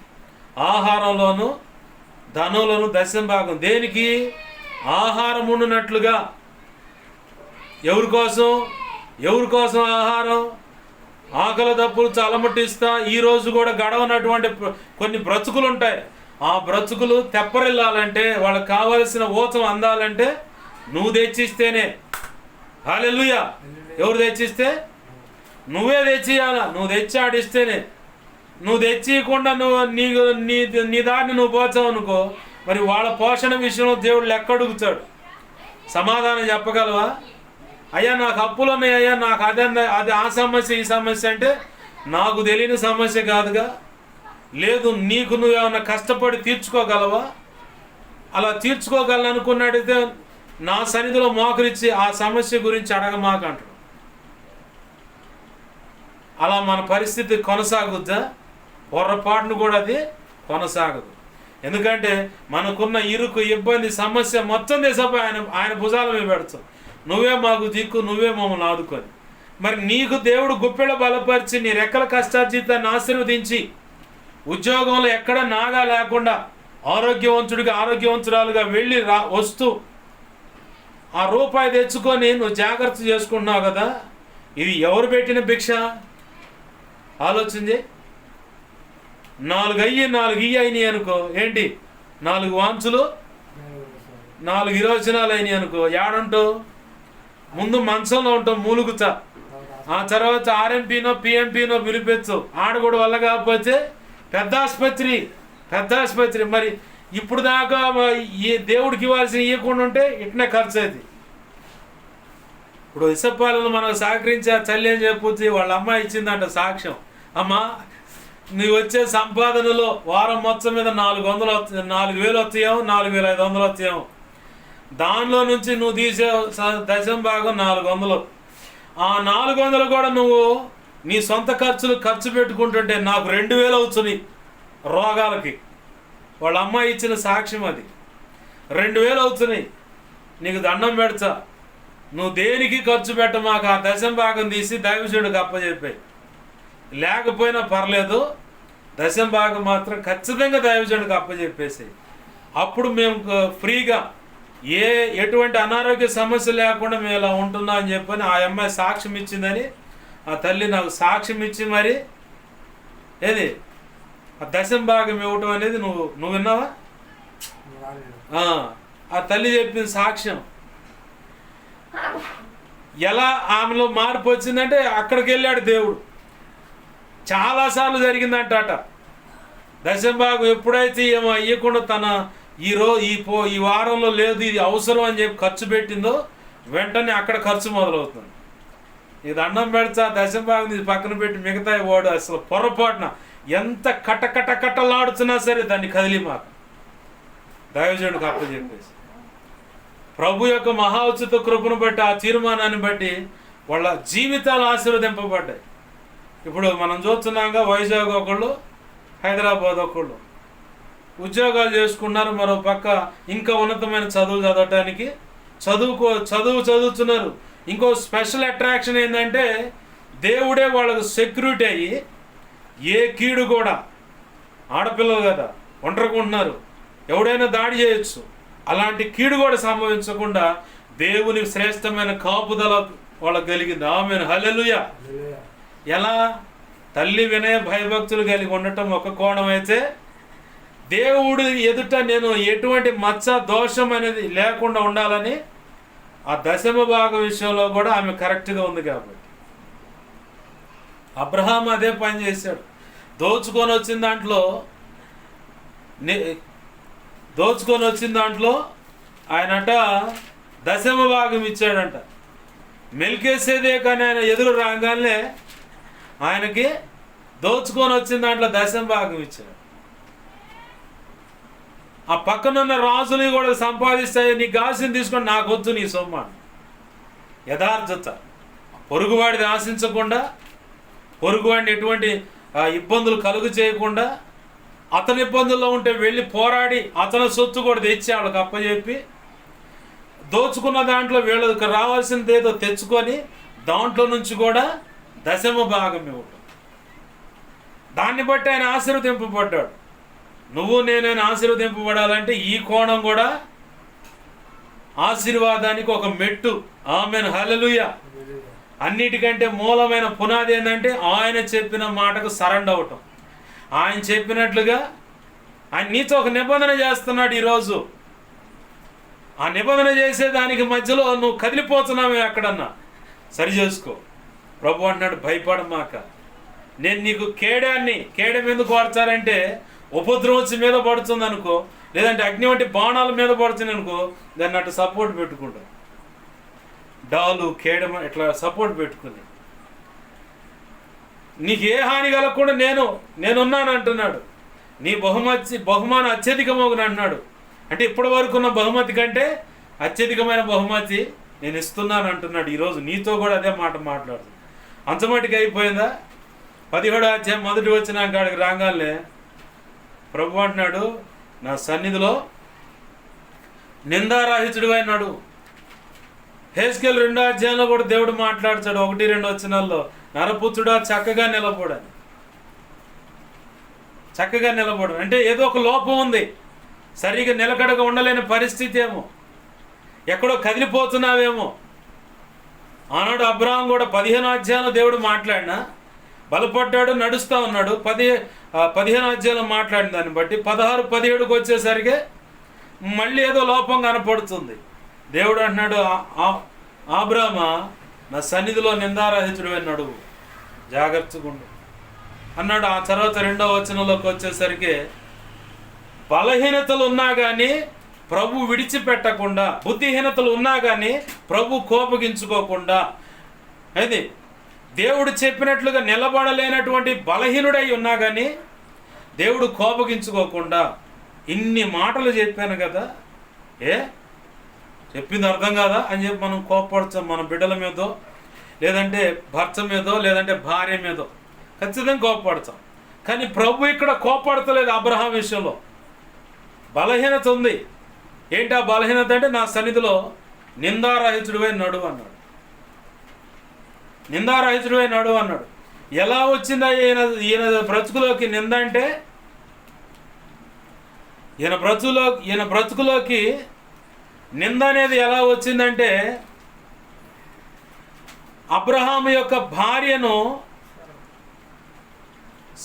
శారాయిని ముందుగానే ఒక రాజు ఏడకి తీసుకెళ్ళాడు. ఆ అమ్మాయి చక్కగా ఉందని చెప్పని తీసుకుపోయితే అక్కడ ఏం చెప్పాడు ఆయన? నువ్వు నా చెల్లివని చెప్పు అన్నాడు. చెల్లెలవని చెప్పమ్మా, లేకపోతే వాళ్ళు చంపేస్తా. ఆదికాండము 12వ అధ్యాయంలోనే ఇదే సందర్భం కనపడుతుంది. 12వ అధ్యాయంలోనే 11వ వచనం. అతడు ఐగుప్తులో ప్రవేశించుటకు సమీపించినప్పుడు అతడు తన భార్య అయిన శారాయితో, ఇదిగో నీవు చక్కని దానివని ఎరుగుదును. ఐగుప్తులు నిన్ను చూచి ఈమె అతని భార్య అని చెప్పి నన్ను చంపి నిన్ను బ్రతకనిచ్చేదరు అన్నాడు. ఇదే మాట మళ్ళీ ఆదికాండము 20వ అధ్యాయంలో కూడా అదే సందర్భం కనపడుతుంది. అంటే అబ్రహాము జీవితంలో ఒక పొరపాటు కనపడుతుంది ఇక్కడ. తొందరపాటుగా నిన్న ఏం భార్య అంటే దేవుడే కరువు అయిపోయాడు. నా భార్యనండి అని చెప్పి ధైర్యంగా చెబితే దేవుడేం కరువు అయిపోయాడా? దేవుడేం పట్టించుకోడా? ఇంత చేసిన వాడు నీకు దూరమవుతాడా? సందేహమును విడచి సిలువ దర్శనమును పొంది జయమే ఊపిరిగా గురి యొద్దకే సాగిపో. పాట అయితే ఇట్లా బాగానే పాడుతాం. సందర్భంలోకి వచ్చే అసలు రంగు మొత్తం బయటకు వస్తుంది. సందర్భంలోకి వచ్చే అసలు రంగు మొత్తం బయటకు వస్తుంది. ఇప్పుడు అబ్రహాము జీవితంలో ఒక బలహీనత, సరిగా సరిగా నిలబడలేని పరిస్థితి ఇక్కడ కనపడుతుంది. తన కట్టుకున్న భార్యని చెల్లెలని చెప్పి అమ్మాయిని బయచలు ఆడుతుంది. చివరికి తిప్పలు తెచ్చి చూసే ప్రతి ఒక్కడు ఏమంటారు అనుకుందాం. చూసే ప్రతి ఒక్కళ్ళు ఏమంటారు? కట్టుకున్న భర్తను ఎందుకు ఒప్పుకోవు? అట్ట కాదా లేదు, కట్టుకున్న భార్య నా భార్య అని ఎందుకు ధైర్యం చెప్పు? కొన్ని ముసుగులు ఉంటాయి అన్నమాట. ఆ ముసుగుల్లోనే జీవితం మొత్తం నాశనం చేసుకునే పరిస్థితి. ఆ ముసుగు ఓడబేకాలి, మనం ఓడబీక్కోవాలి. ప్రభు అన్నాడు ఈరోజు, నీ భార్య కదా, అవునా నా భార్య. నీ భర్తే కదా, అవునా నా భర్త. కొంతమంది అడుగుతూ ఉంటారు, ఇతను ఎవరైనా అడుగుతూ ఉంటారు. ఉన్నదన్నట్టు చెప్పేసేయటమే ఏదన్నా కానీ. కాదని దాపరికంగా ఏదన్నా పెట్టుకున్నామా, చివరికి ఏమంటారు, రహస్యంగా ఉన్నది కాస్త రోడ్డు మీదకి వచ్చి కంపు అయిపోతాం. అటు ఒకవేళ దేవుని నమ్మిన బిడ్డలై ఉంటే ఇటు దేవునికి అవమానం, ఇటు సంఘానికి అవమానం, నడిపించుతున్నటువంటి సేవకుడు కూడా అవమానం. చివరికి దేవుని కోపం మాత్రం ఖచ్చితంగా అనుభవించే వైనం. అందాకెందుకు పోవాలా? ఉన్నట్టు ఒప్పుకుంటే పోవాలా? అబ్రహాం గారు ఆ పని చేయకుండా కాదా ఆము అని చెప్పానండు. చివరికి ఆడకు రాగానే ఆ అమ్మేలుకు అనే రాజు, ఫరో అమ్మేలుకు అనే రాజులు ఇద్దరు కూడా శారమును పట్టుకొని పోయారు. చక్కగా ఉందని చెప్పి ఆ రెండు చోట్ల కూడా అబద్ధం ఆడుతాడు.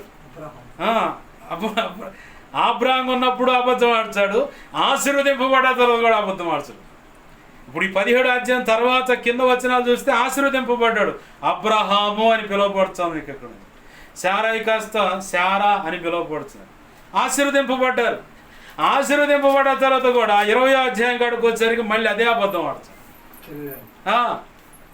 ఇంతటితో పోయిందో వారసత్వంగా కొడుకు కూడా అదే వచ్చింది.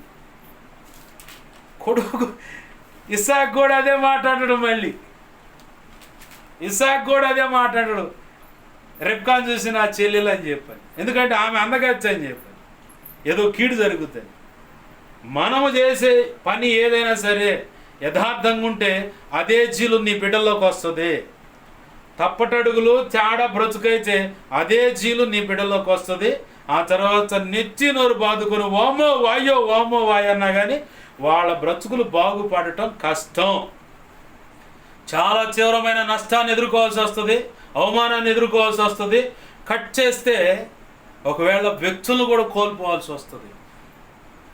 కుటుంబం జీవితాలు పతనవ స్థితికి వెళ్ళిపోయి రోడ్డును పడి, లోకల్ అంటారు చూడు, పలావు కనుక ఇస్తరలో పెట్టి చేంజ్ చేస్తే కుక్కలు 4 కలిస్తే ఏ పాయకి ఆ పాయ చించుతాయి. మీకు బాగా ఎగ్జాంపుల్ చేయడానికి ఇప్పుడు దేవుడు ఒక వ్యక్తిని గుర్తు చేస్తూ ఉన్నాడు. ఒకప్పుడు 99, 2000 ఆ సంవత్సరంలో, 95, 99, 2005 ఆ సంవత్సరాల్లో డ్యాన్స్ పార్టీ భయంకరంగా మంచి ఫామ్లో కడుపును పుట్టిన బిడ్డలని డ్యాన్సర్లుగా మార్చేశారు. అసలు ఆ తండ్రి అయితే పొందూరు ఖద్దర ఇస్తర మడతం అసలే మెల్ట్ అవటానికి లేదు. అంత తాగినంత మందు, తిన్నంత తిండి, చేతి నిండా డబ్బులు, చేతి వేళ్ల నిండా ఉంగరాలు, మెడలో గొలుసు, చేతికి బ్రాస్లెట్, ఒక చేతి కడియం, బంగారమే అంచ. అసలు ఒక రాజును తలపించేంత హోదా. కట్ చేస్తే ఒక ఆయన వచ్చిండు, ఎస్పీ. గిలకల కింద భాగం గిలకలు కనపడకూడదు డ్రెస్సు, అది గనక దాటిందా వేరే కోటింగ్ అని చెప్పని ఒక జీవో తెచ్చాడు. ఆ దెబ్బతో మొత్తం పోయి రాత్రికి ఎంతని బుక్ చేసుకునే వారం దాకా వచ్చారు. అది కూడా పోయి చివరికి ఎలా అయిపోయిందో తెలుసా? డ్యాన్స్ బేబీ డ్యాన్స్ అనే ప్రోగ్రాం లాగా డ్యాన్సులు వేస్తూ ఉన్నారు. ఇప్పుడు ఎవరి జీవితాలు వాళ్ళు అయ్యాయి.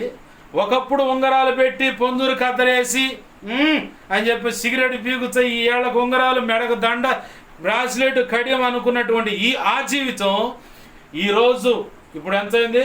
9:30 అవుతుంది.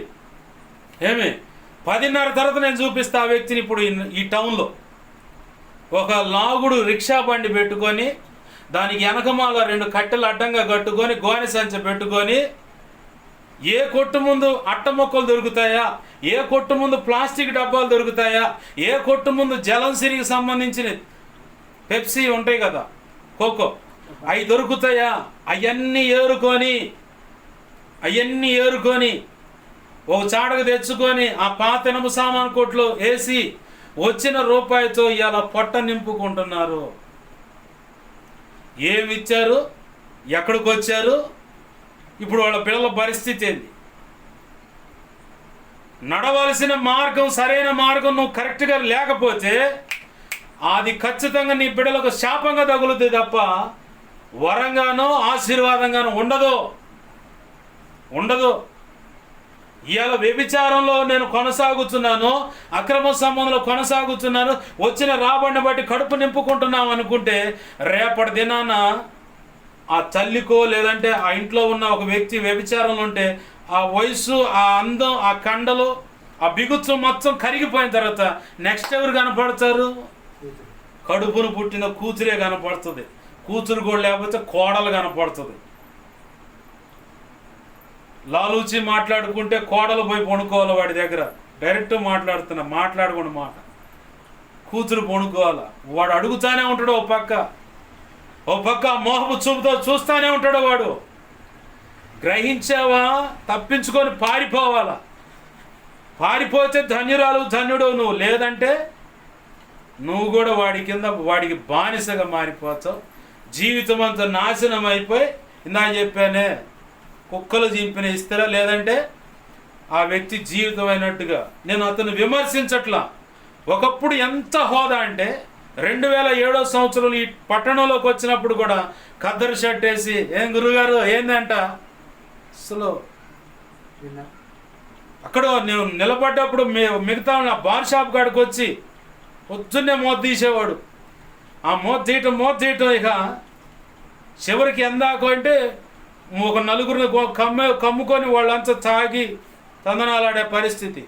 చివరికి అట్లా ఉన్న హోదా డౌన్ అవటం.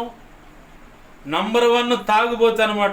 దైవజనులు చెబుతారు, ఒక క్వార్టర్ 90 పడితేనేమో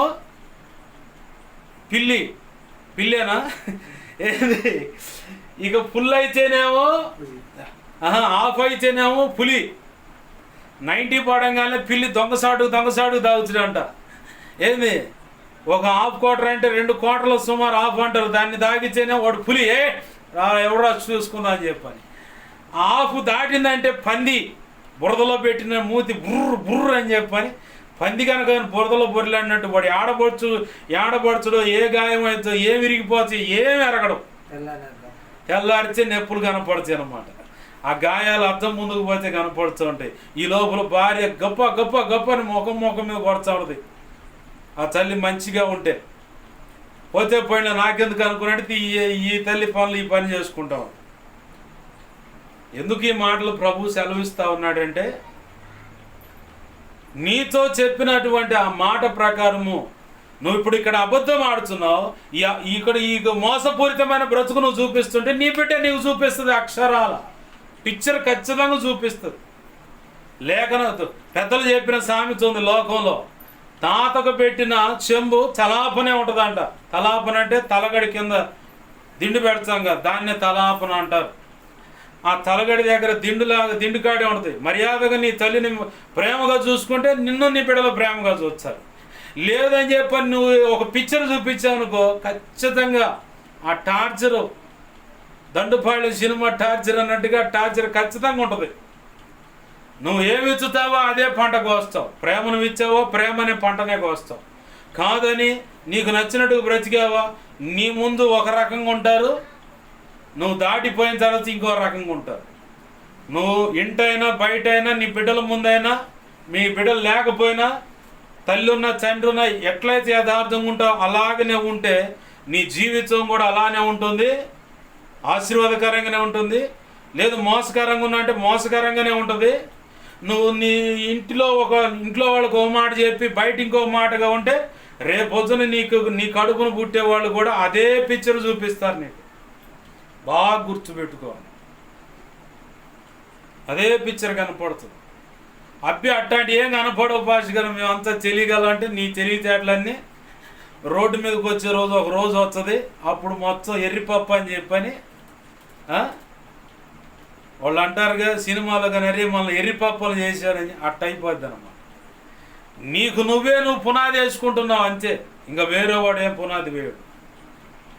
బాగా గుర్తుపెట్టుకో, అబ్రహాము 2 చోట్ల అబద్ధం ఆడాడు, సరిగా లేడు కాబట్టి దేవుడు అంటున్నాడు నిందారహితుడివై నా సన్నిధిలో నిందారహితుడివై ఉన్నాడు. ఆ బలహీనతలు మన జీవితంలో ఉన్నా కానీ ప్రభు మన చేయి వదిలిపెట్టలేకనే ఆయన మళ్ళీ మాట్లాడుతూ ఉన్నాడు అబ్రహాముతో మాట్లాడుతున్నాడు, నీతో నేను నిబంధన చేస్తున్నా. ఏంటయ్యా నిబంధన అంటే కింద వచనాలు బారుకు చదివితే దేవుడు నిర్ణయించినటువంటి శ్రేష్టమైన ఆశీర్వాదం అక్కడ కనపడుతుంది. శ్రేష్టమైన ఆశీర్వాదం నీకును మధ్య నా నిబంధనను నియమించి నిన్ను అత్యధికముగా అభివృద్ధి పొందించదని అతనితో చెప్పాను.